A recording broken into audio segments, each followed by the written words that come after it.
earlier today, I spoke with a panel comprising of R Mukundan MD and CEO of Tata Chemicals and Anjali Pandey, COO of Cummins India. We were talking about digital transformation and manufacturing 4.0, what that means and how that can make a change. Take a look.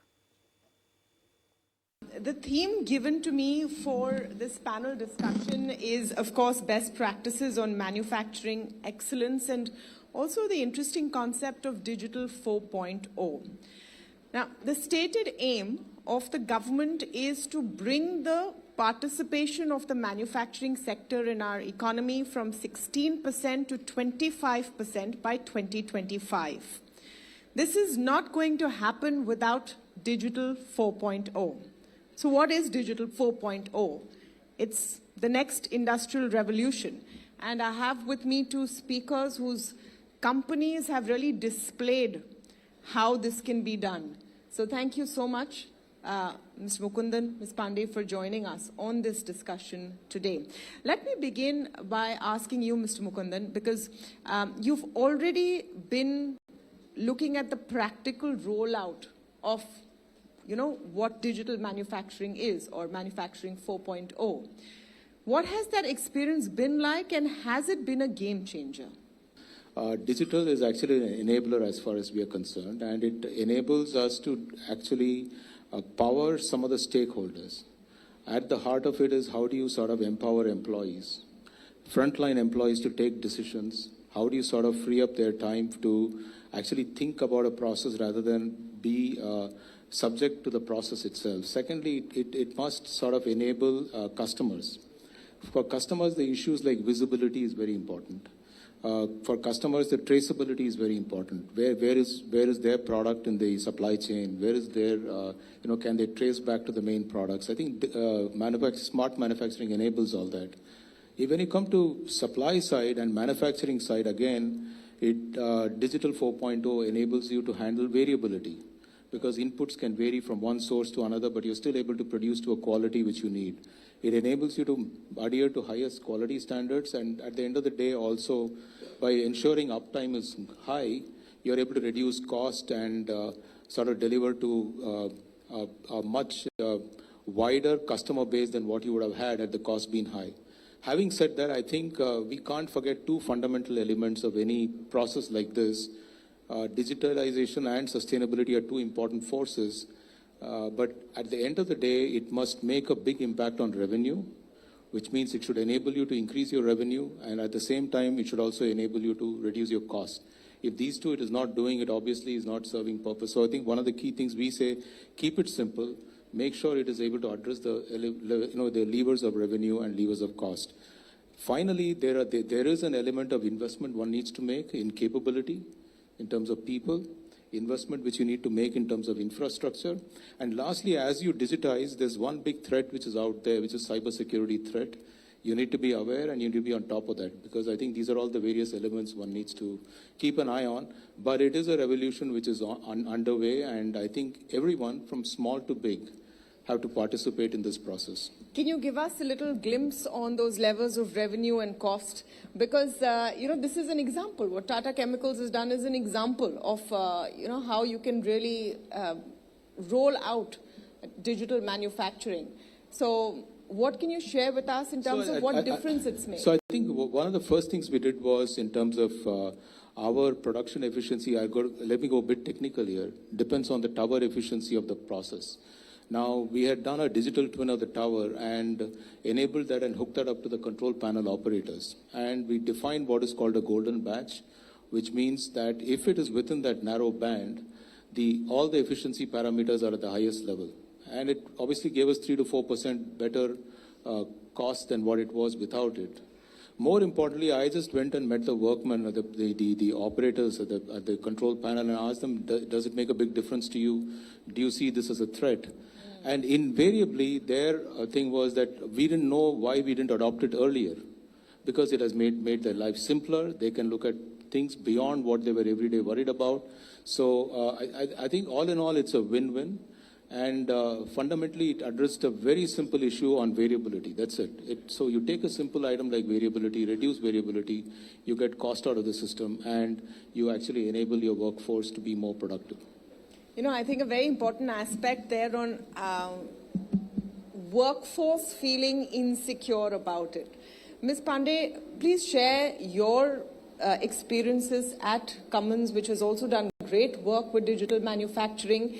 And what is the impact on the workforce? The broad thought is that the more you digitize, the more, you use technology, the lesser bodies you need, the lesser people you need. Have you seen that happening? Actually, I would say on the contrary, it's about redeployment of the existing resources, reskilling them to more high-end, how should I say, skills. So all of this digital environment requires to be maintained, right? It is not sustained if it's not in-house maintained. I should say that, right? You want to make sure that the maintenance team is in-house, your operators are able to read the graphs and the charts that are coming out of this digital closed-loop systems. And it's very energizing for the workforce. It's new skills that they acquire in the process. I want to give you example of our fuel systems plant right now. Fuel system that is there on your engines, they require umpteen amount of clean environment, high precision machining.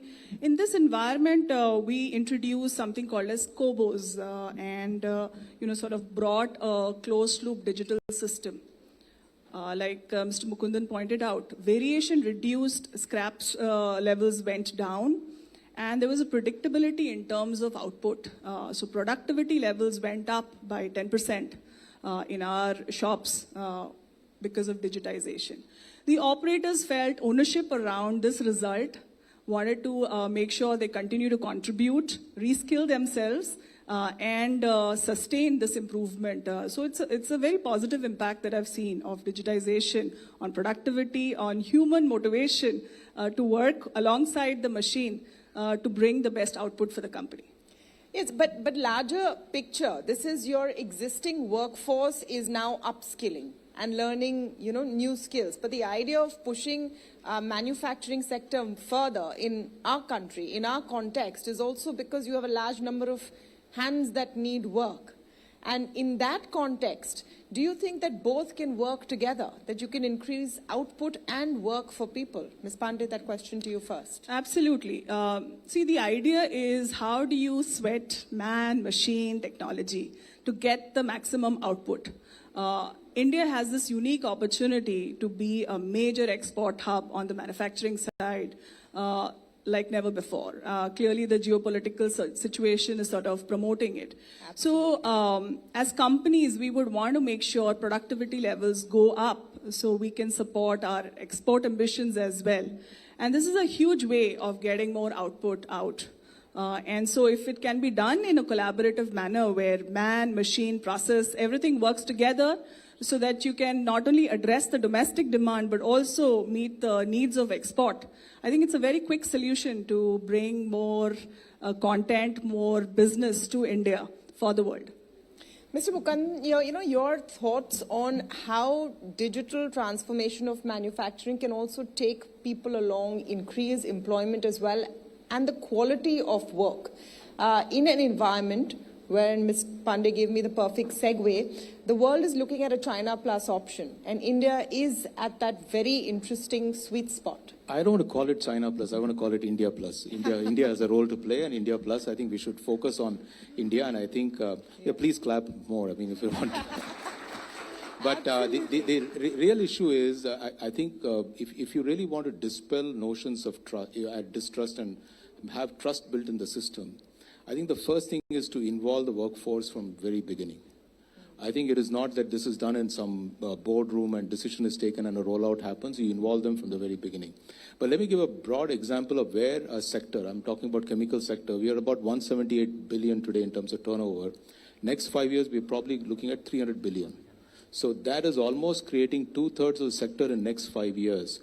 And while you can throw capital at it, you can throw equipments at it, you're not going to get people to run them. So you need to expand the number of people who come in, and they have to become more productive.